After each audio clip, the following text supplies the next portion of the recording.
একদিন এক বনমুরগি খাবারের খোঁজে জঙ্গলের দিকে যাচ্ছিল। কিছুক্ষণ হাঁটার পর সে দেখে তার সামনে একটা শিয়াল দাঁড়িয়ে আছে। তাকে দেখে সে দাঁড়িয়ে পড়ে।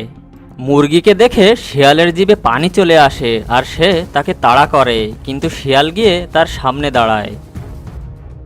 কি রে শিয়াল, তুমি কেন আমার রাস্তা আটকিয়েছো? আমার সামনে থেকে সরো, আমি আমার বাসায় যাব। আমি তোকে আজ তোর ঘরে যেতে দেব না, তোকে আমি খাবো। এসব তুমি কি বলছো?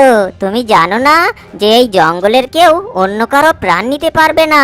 তুমি সিংহ মহারাজের হুকুম কি অমান্য করছো নাকি? আরে রাখ তোর সিংহ মহারাজ, আমি যে তোকে খাবো তা কি সিংহ মহারাজ জানবে? আর তুই যদি মারা যাস তাহলে সিংহ মহারাজের কাছে কে বিচার দেবে? আরে কেউ কি আছো যে এই পাজি শিয়ালের হাত থেকে আমার প্রাণ বাঁচাবে? কেউ আমাকে বাঁচাও, আর তা না হলে এই শিয়াল আমাকে খেয়ে নেবে। কেউ কি আছো? দয়া করে আমাকে সাহায্য করো। কেউ আসবে না এই নির্জন জায়গায়, আজ তো তোকে আমি খাবোই। আজকে আমার হাত থেকে তোকে কেউ বাঁচাতে পারবে না। ওরে বাবা, এটা আবার কি? এ তো দেখি ভাল্লুক। আজ তুই ভাল্লুকের জন্য বেঁচে গেলি, আরেকদিন তোকে ধরবো, সেদিন তোকে কেউ বাঁচাতে পারবে না। শিয়ালের এমন কথা শুনে ভাল্লুক তাকে তাড়া করে। কিরে মুরগি, শিয়াল কি তোকে খেতে চাচ্ছিল? হ্যাঁ, ওই পাজি শিয়ালটা আমাকে খেতে চাচ্ছিল। তুমি যদি সময় মতো না আসতে তাহলে যে আজ কি হতো কে জানে। তুমি না আসলে শিয়ালটা আমাকে খেয়েই নিত। আরে তুই সাবধানে চলাফেরা করবি না? আমি তো সব সময় সাবধানেই চলাফেরা করি, কিন্তু সে বলেছে আমাকে যদি কখনো একা পায় তাহলে সে আমাকে খেয়ে নেবে। এখন আমি যে কি করব? আরে তুই কোনো চিন্তা করিস না, তুই গিয়ে শিয়ালের নামে সিংহ মহারাজের কাছে নালিশ জানা। সে নিশ্চয়ই কোনো না কোনো একটা ব্যবস্থা করবেই। আচ্ছা, আমি তাহলে সিংহ মহারাজের কাছেই যাই, দেখি সে কি ব্যবস্থা করে। এরপর মুরগি সিংহ মহারাজের কাছে শিয়ালের বিরুদ্ধে বিচার জানাতে যায়। কিরে মুরগি, এখানে কি মনে করে এলি? কোনো দরকার নাকি? হ্যাঁ মহারাজ, আমাদের জঙ্গলে যে শিয়াল আছে সেই শিয়াল আমাকে খাওয়ার জন্য আমার পথ আটকে ছিল। তবে সময় মতো ভাল্লুক আসার কারণে আমার প্রাণটা বেঁচে যায়। কিন্তু শিয়াল যেতে যেতে আমাকে বলে গেছে সে যদি পরের বার আমাকে একা পায় তাহলে সে নাকি আমাকে খেয়ে নেবে। একমাত্র আপনিই পারেন আমার জন্য কিছু করতে মহারাজ। তুই এসব কি বলছিস? তুই শিয়ালকে বলিসনি যে এই জঙ্গলের কোনো পশু পাখির প্রাণ নেওয়া নিষেধ?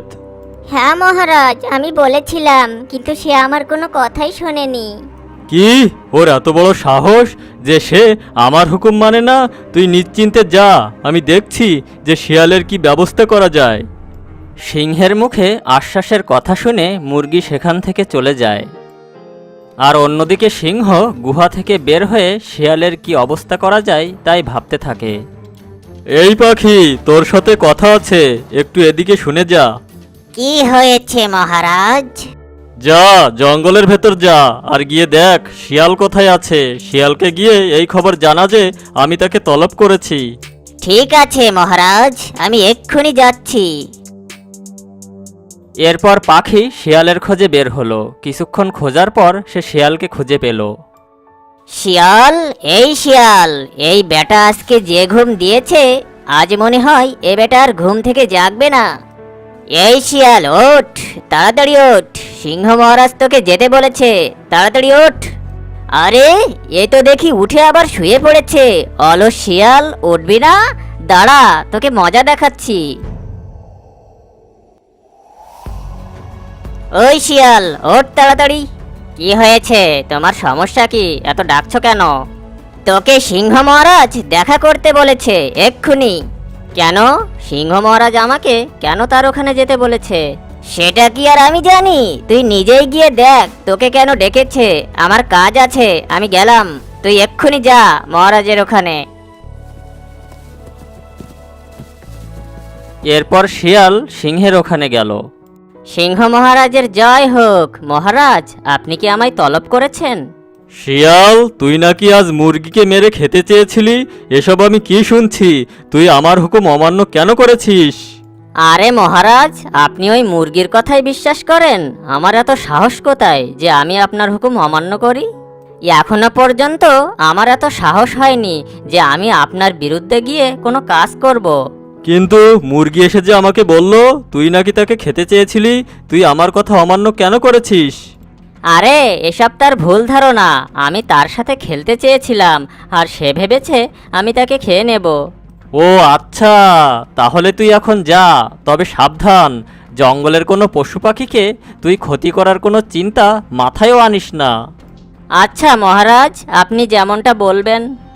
এরপর শিয়াল তার বাড়ির উদ্দেশ্যে রওনা দিল। আর অন্যদিকে জঙ্গলের শেষ মাথায় এক গুহায় একটা বাঘ থাকতো। সে ভীষণই ক্ষুধার্ত, তাই সে খাবারের খোঁজে জঙ্গলের দিকে যেতে থাকে।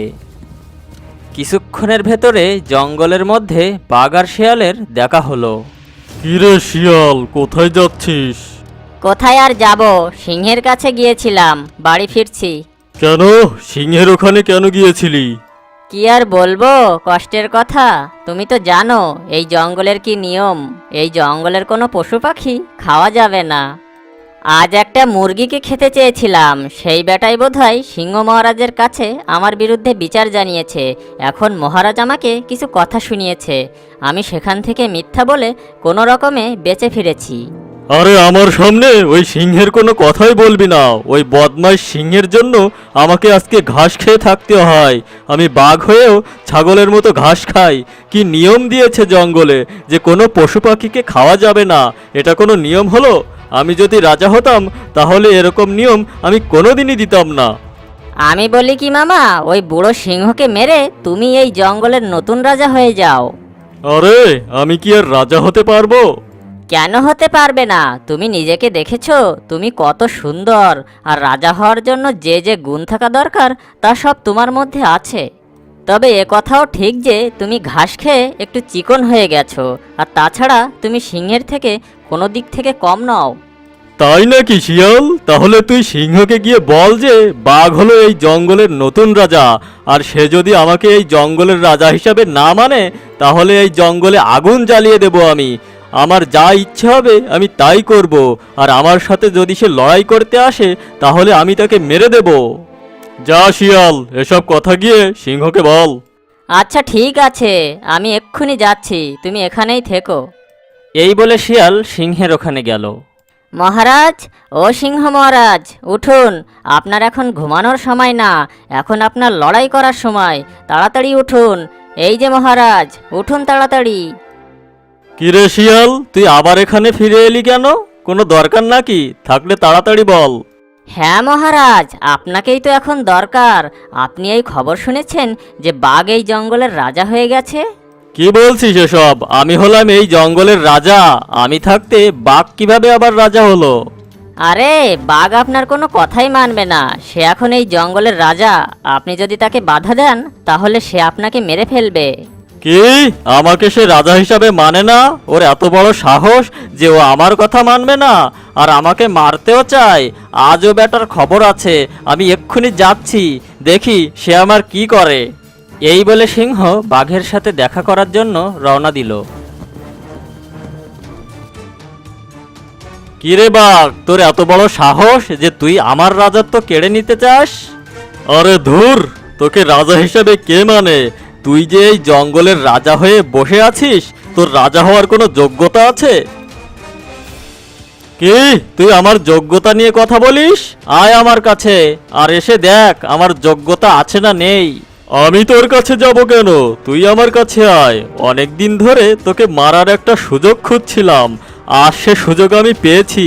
আজকে তোকে মেরে আমি হব এই জঙ্গলের নতুন রাজা। তাই তোর নতুন রাজা হওয়ার শখ? তুই আমাকে মারবি আর আমি দাঁড়িয়ে দাঁড়িয়ে তোর মার খাবো? এটা তুই ভাবলি কি করে? আমার কি মুখে দাঁত নেই নাকি পায়ে নখ নেই যে আমি তোকে মারতে পারবো না? তাহলে অত ভয় পাচ্ছিস কেন? আয় আমার কাছে আয় আর আমাকে মার। আমি তোর কাছে যাব কেন? তুই আমার কাছে আয়। আজকে তোকে খাইছি, দেখি আমার হাত থেকে তোকে বাঁচাই কে।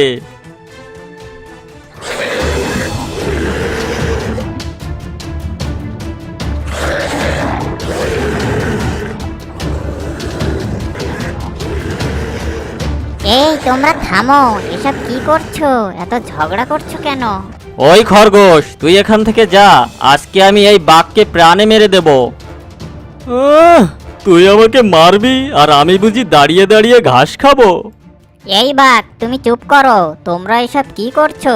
ঝগড়া করে কি হবে? তুমি যে সিংহের সাথে মারামারি করছিলে, তুমি যদি মারা যেতে তাহলে তো তুমি আর পৃথিবীতেই থাকতে না। তাহলে এমন লড়াই করে লাভ কি? আর সিংহ মহারাজ, আপনি এসব কি করছেন? আপনার তো বয়স হয়েছে। আপনি লড়াই করতে গিয়ে যদি মারা যেতেন তাহলে তো আপনার রাজত্ব জীবন দুটোই যেত। তাহলে এমন লড়াই করে লাভ কি? একটা কথা সব সময় মনে রাখবেন, লড়াই করে কোনো সময় সমস্যার সমাধান হয় না। আচ্ছা ঠিক আছে খরগোশ, তুমি যখন এত করে বলছো, ঠিক আছে, আমি আর ঝগড়া করব না। তাহলে আজ থেকে বাঘই এই জঙ্গলের রাজা হয়ে যাক। তবে বাঘের কাছে আমার একটা অনুরোধ রইল, সে যেন এই জঙ্গলের পশু পাখির কোনো ক্ষতি না করে। আরে না, আমি আর এই জঙ্গলের রাজা হব না। সিংহ মহারাজ, আপনি এই জঙ্গলের রাজা, কারণ এখন পর্যন্ত আপনি জঙ্গলের পশু পাখির কথা ভাবছেন, আর আমি জঙ্গলের পশু পাখিদের খাওয়ার চিন্তা করছিলাম। তাই এই জঙ্গলের আসল রাজা হলেন আপনি। আমাকে মাফ করে দিন মহারাজ, আমার খুব বড় ভুল হয়ে গেছে। সত্যি কথা বলতে কি, এই পৃথিবীতে সবারই বাঁচার অধিকার আছে, কেউই এই পৃথিবী ছেড়ে চলে যেতে চায় না। তাই আমাদের উচিত কোনো জীবজন্তু বা পশু পাখিকে না মেরে, কষ্ট না দিয়ে তাদের জীবন রক্ষা করা। এতে সবারই মঙ্গল হবে। চলো এবার যে যার ঘরে যাই। এরপর যে যার ঘরের উদ্দেশ্যে রওনা দিল আর জঙ্গলে সুখে শান্তিতে বসবাস করতে থাকলো।